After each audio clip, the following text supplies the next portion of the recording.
রেলগাড়ির কামরায় হঠাৎ দেখা, ভাবিনি সম্ভব হবে কোনোদিন। আগেও কি বারবার দেখেছি লাল রঙের শাড়িতে ডালিম ফুলের মতো রাঙা। আজ পড়েছে কালো রেশমের কাপড়, আঁচল তুলেছে মাথায়, দোলন চাঁপার মতো চিকন গৌর মুখখানি ঘিরে। মনে হলো কালো রঙে একটা গভীর দূরত্ব ঘনিয়ে নিয়েছে নিজের চারদিকে, যে দূরত্ব সর্ষে ক্ষেতের শেষ সীমানায় শালবনের নীলাঞ্জনে। থমকে গেল আমার সমস্ত মনটা। চেনা লোককে দেখলেন অচেনার গাম্ভীর্যে। হঠাৎ খবরের কাগজ ফেলে দিয়ে আমাকে করলে নমস্কার। সমাজবিধির পথ গেল খুলে, আলাপ করলেন শুরু।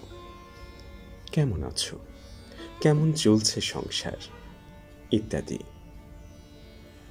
সে রইল জানালার বাইরের দিকে চেয়ে, যেন কাছের দিনের ছোঁয়াচ পার হওয়া চাহনিতে। দিলে অত্যন্ত ছোট দুটো একটা জবাব, কোনোটা বা দিলেই না। বুঝিয়ে দিলে হাতের অস্থিরতায়, কেন এসব কথা? এর চেয়ে অনেক ভালো চুপ করে থাকা। আমি ছিলাম অন্য বেঞ্চিতে, ওর সাথীদের সঙ্গে। এক সময়ে আঙুল নেড়ে জানালে কাছে আসতে, মনে হলো কম সাহস নয়। বসলুম ওর এক বেঞ্চিতে। গাড়ির আওয়াজের আড়ালে বললে মৃদু স্বরে, কিছু মনে করো না, সময় কোথা সময় নষ্ট করবার। আমাকে নামতে হবে পরের স্টেশনেই, দূরে যাবে তুমি, দেখা হবে না আর কোনো দিনই। তাই যে প্রশ্নটার জবাব এতকাল থেমে আছে, শুনবো তোমার মুখে।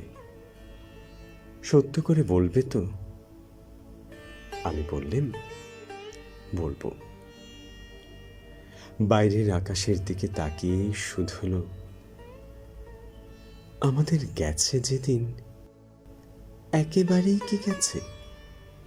কিছুই কি নেই বাকি? একটুকু রইলেম চুপ করে। তারপর বললেম, রাতের সব তারাই আছে দিনের আলোর গভীরে। খটকা লাগলো, কি জানি বানিয়ে বললেম নাকি? ও বললে, থাক, এখন যাও ওদিকে। সবাই নেমে গেল পরের স্টেশনে, আমি চললেন একা।